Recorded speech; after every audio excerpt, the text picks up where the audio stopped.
to 21, it says, no unbelief made him waver concerning the promise of God, but he grew strong in the faith. Wow! In spite of the situation, in spite of the challenges, the Bible said his faith grows strong. How? By giving glory to God. You want your faith to become strong? Give glory to Him. Magnify God in your situation, not your problem. When you face a problem, don't focus on the problem. Focus on God. Don't dwell on the problem. Sometimes what comes out of our mouth are unbelief and negativity. Ang hirap ng buhay, wala akong pera. No, speak faith because you have a big God. Instead of saying wala akong pera, hindi, magkakapera tayo. Magkakapera tayo. Mahirap pero hindi kaya ni Lord yan. Magnify God. Give glory to Him. Be fully convinced that God can do what He promised. You know, I was taught when I was still learning to ride a bike. Paano ba kayo mag-bike? Ang tinuturuan ng mag-bike, bumabagsak-bagsak ka, gumaganon-ganon ka, hindi mo makontrol. Pag nakasakay ka, Tapos pag medyo nakaka-andar ka na, di ba? Kinakapitan ka, tapos bigla ka itutulak. Experience ba yun? Tapos on your own ka. First few tries, ang ginagawa ko, pag binitawan ako, tumitingin ako sa baba. I would look down on the ground, my toes, I mean everything. Huwag kang titingin sa baba, madi-disappoint ka. Pag tingin mo sa paa mo, disappointed ka na. That's the secret. Sabi ng brother ko, don't look down, look up. Straight ahead to where you're going. And I guess that's what I want to live with you tonight. That's one thing I want to encourage you. You want your faith goals to be accomplished? You want the promises of God for you to receive the promises of God? How many of you here, again, you want to receive the promises of God? Here's my simple advice. Look up so you won't be put down. Remind yourself it's not about you, it's all about Him. Rely on the grace of God, not on your own ability. And every time you're discouraged, every time you're faced with challenges, don't focus on your limitation. Don't focus on yourself. Look up to God. Give Him glory. Magnify Him. Be fully convinced that God can do something with your situation, and your faith will grow strong until you receive the promises of God. Amen? Last quote I want to say this is from a Dutch Christian who helped Jews during the Holocaust, during the time of Hitler. Nililigtas na yung mga tao until sila yung na-discover, nakulong sila, namatay yung tatay niya, namatay yung sister niya, but she was a Christian. She was able to get out of prison, wrote so many books, and telling their story in the prison camp. There's one unforgettable quote from Corrie ten Boom, and this is what she said. If you look at the world, you'll be distressed. If you look within, you'll be depressed. But if you look at God, you'll be at rest.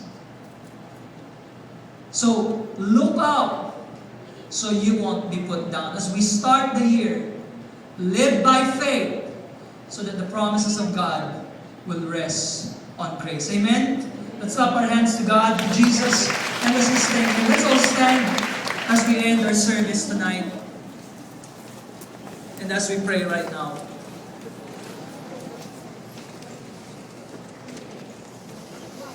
Bow your heads and close your eyes. Lord, we're excited to believe for your promises for our life. God, thank you first and foremost for giving us precious and great promises. Lord, we don't deserve it, Lord. You promise not because we deserve it. You promise because you are good and because you love us.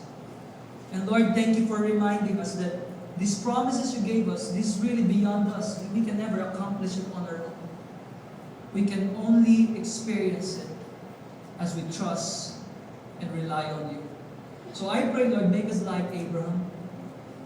Help us learn from his story, Lord, our father of faith. Lord, I pray that every single day, starting today, the whole year, we will live by faith. We will trust you every step of the way. Teach us to look up, Lord God, rather than look down. Rather than look at our limited resources and abilities. Rather than look at our hopeless situation, teach us to look up every single day. And remind ourselves that you are able to fulfill your promise. You will never fail. Not even our mistakes, not even our stupid decisions, not even our sins.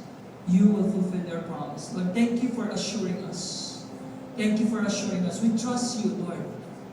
We trust you. In Jesus' name we pray. Amen and amen. Let's clap our hands again to God. Here's the last thing I want us to do. You know, as we believe God for the breakthroughs and the faith goals, the promises of God for our life, you're not designed to run with God alone. You're not designed to pursue it alone. God placed you in a spiritual family because He wants you to pursue God's promises with the rest of the spiritual family.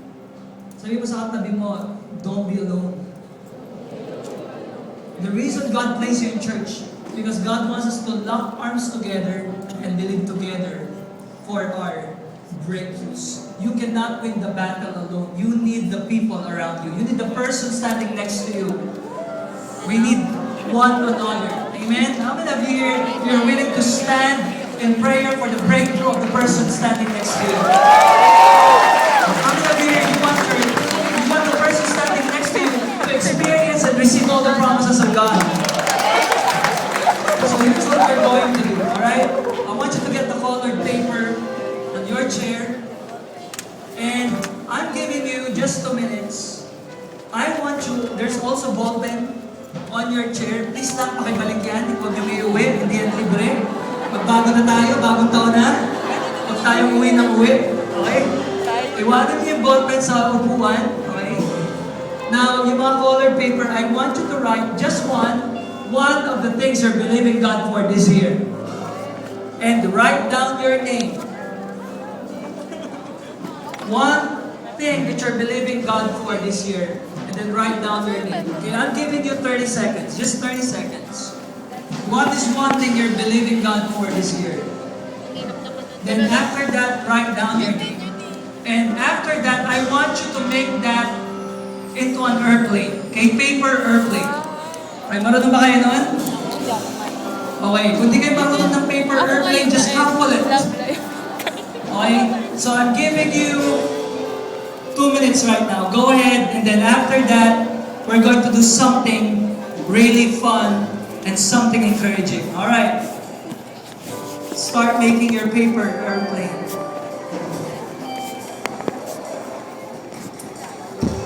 Love that. Write down one thing you're believing God for. Write down your name. Then make a paper airplane. You should be doing your airplane now. No more writing.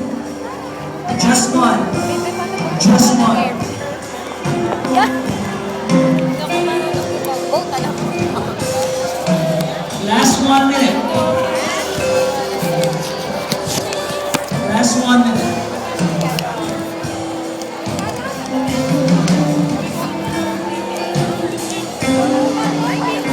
Last 30 seconds. Si Pastor, nakakaganda. If you don't know how, just crumple it. 15 seconds. 10. Hey, don't throw it yet. Don't throw it yet. 5, 4, 3, 2, 1. Let's all stand. Let's all stand. I'm excited for your breakthroughs.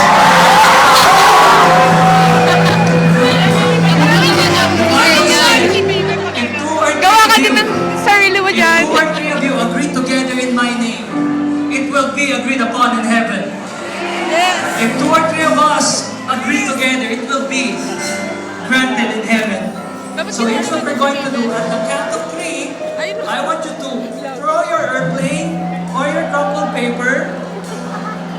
After that, I want you to get one airplane or crumpled paper that will land in front of you, get one or two, and here's what we're going to do. Can you do this? Can you help that person believe for his or her breakthrough? Can you pray for that person once a week for the whole January? Once a week for the whole January. And let's believe that this year, that person will receive the breakthrough. Amen.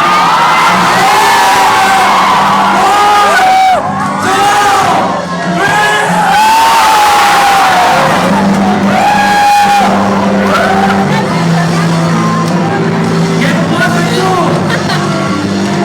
Get one or two. Get one or two.